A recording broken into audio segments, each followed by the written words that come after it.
it okay to do this, but it's not okay to do this? Or, God forbid, this. Now, don't get me wrong, I've always drank my coffee black, or at least dark brown, depending on the roast.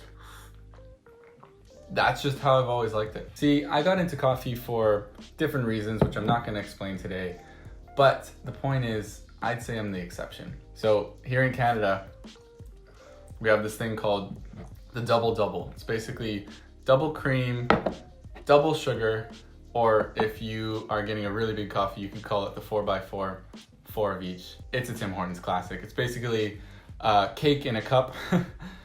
Actually brings a whole new meaning to the word cupcake.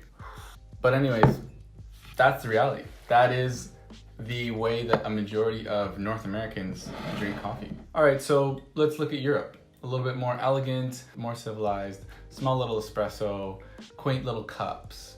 And then they add 3/4, if not 7/8 of the cup filled with milk.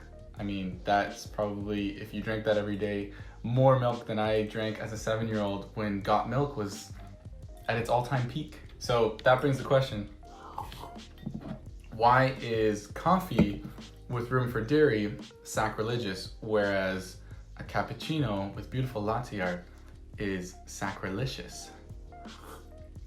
And to be honest, this is actually quite sacrilegious. This is nice with a bit of milk and sugar. Okay, so here's another question. Have you ever taken a tequila shot? You know, at the bar, everyone's going around taking shots. Now, what does that say about your attitude towards tequila? I mean, that's not how you drink tequila. Yet, we do it. And why? Because that's what we know. When third wave or specialty coffee really started to gain traction, let's say within the last 10 years even, baristas took a lot of heat. A lot of heat. McDonald's even had a whole campaign about the way that baristas are treating customers in the cafe. Take a quick look.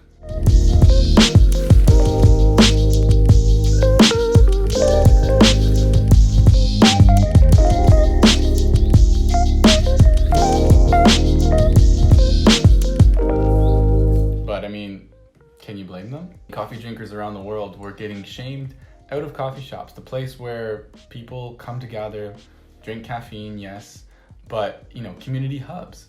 And it seems counterintuitive, but it was happening. I think the best thing that we can do at this point is make sure that we don't lose sight of the bigger picture. More people are drinking coffee than ever before. Now, the more people drinking good coffee, and by good coffee, I mean high scoring, expertly roasted, traceable down to the farm level, where a large portion of those profits are actually going back to the ones who are producing it. The more people drinking that coffee, the better. So, I mean, like, who cares if they're putting a little milk and sugar? I'm gonna put a little bit more. They'll come around. We all came around.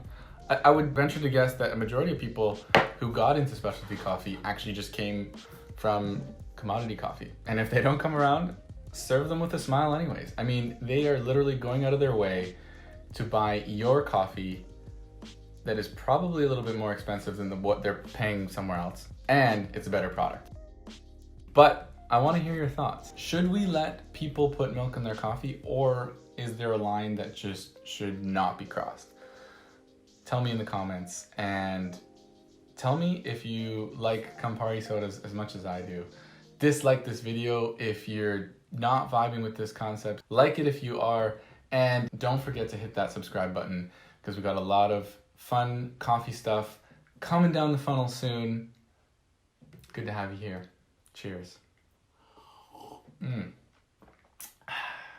So bitter.